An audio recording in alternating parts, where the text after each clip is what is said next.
அனைவருக்கும் வணக்கம். இன்றைய பதிவில் புதையல் யோகம், லாட்ரி யோகம் என்றால் என்ன? பல பேர் சொல்ல கேட்டிருப்பீர்கள்.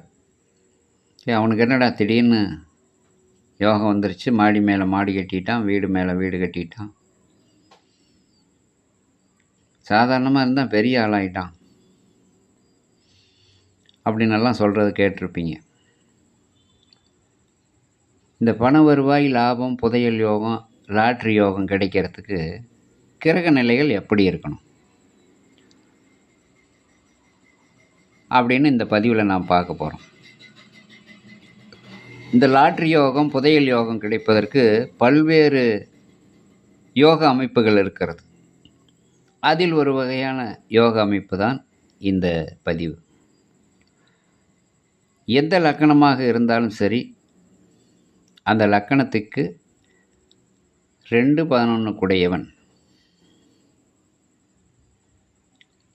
சுபஸ்தானம் ஏறி இருக்கணும். இப்போ உதாரணத்துக்கு கன்னி லக்கணம் கொடுத்துருக்கோம். இந்த பண வருவாய், புதையல், லாபம், லாட்ரி யோகம் கிடைக்கணும்னா லக்கணத்துக்கு 2ஆம் அதிபதியும் 11ஆம் அதிபதியும் சேர்ந்து சுபஸ்தானம் ஏறி இருக்கணும்.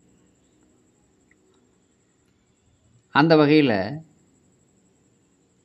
லக்கணத்துக்கு 2ஆம் இடத்துல சுக்கிரன் ஆட்சி பெற்றிருக்கிறார். லாபாதிபதினு சொல்லக்கூடிய 11ஆம் அதிபதி சந்திரனும் சுக்கிரனோடு சேர்ந்து தனம், தானியம், வாக்கு, கல்வி, பண வருவாய் என்று சொல்லக்கூடிய அந்த இடத்துல உட்காந்துருக்காங்க. அப்போ ஒரு ஜாதகனுக்கோ ஜாதகிக்கோ இந்த மாதிரி கிரக அமைப்பு இருந்து அந்த தசா புத்தி வர்ற போது, சந்திர தசை 10 வருஷமோ, சுக்கிர தசை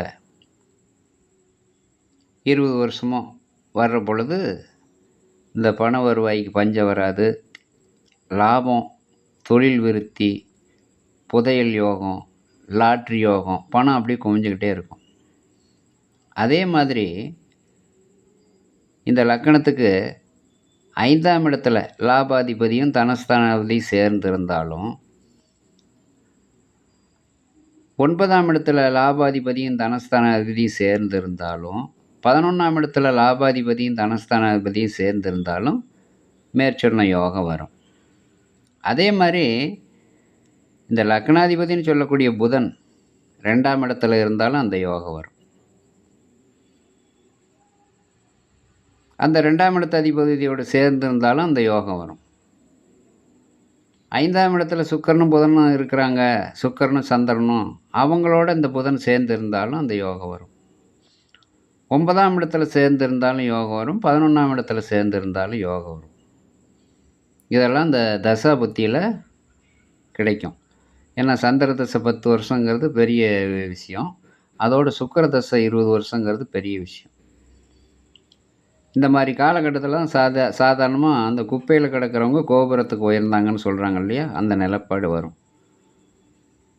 யாரும் எதுவும் பண்ண முடியாது. அது பாட்டுக்கு செல்வ செழிப்பு, பல தொழில், பல வியாபாரம், பல வகையில் வருமானம், பணத்தை பஞ்சம் இல்லாமல் எந்த தொழிலை தொட்டாலும் லாபம் வரும். அப்படிங்கிறது தான் இந்த இது.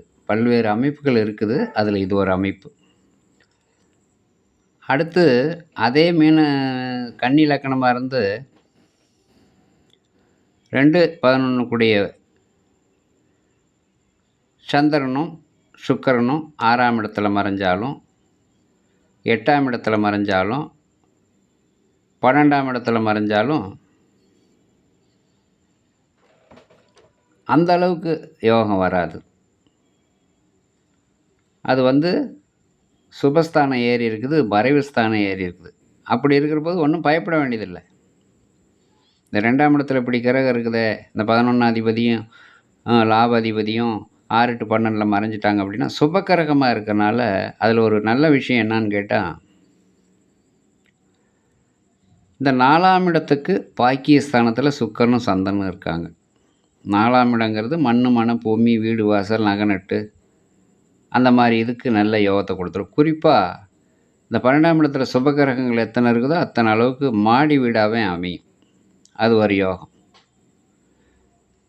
சரி, இந்த லக்னத்துக்கு 6ஆம் இடத்துல லாபாதிபதியும், தனஸ்தானாதிபதியும் மறைஞ்சு போயிட்டாங்களே! அப்படின்னு நம்ம கவலைப்பட தேவையில்ல. அதுக்கு காரணம், அது நம்முடைய 10ஆம் இடம்ன்று சொல்லக்கூடிய தொழில் ஸ்தானத்துக்கு அந்த பாக்கியஸ்தானத்தில சுப கிரகங்கள் இருக்குது. அப்ப சிலருக்கு தொழில் சிறப்பு பெறும். பலருக்கு அரசு சார்ந்த வேலை கூட கிடைக்கும்.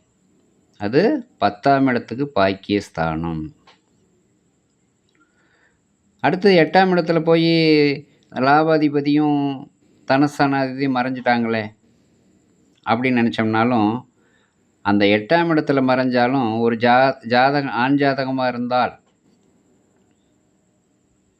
நல்ல மனைவியும், செல்வ செழிப்புள்ள மனைவியும், சகல ஐஸ்வர்ய யோகம் உள்ள மனைவியும் வந்து அமைஞ்சிரும்.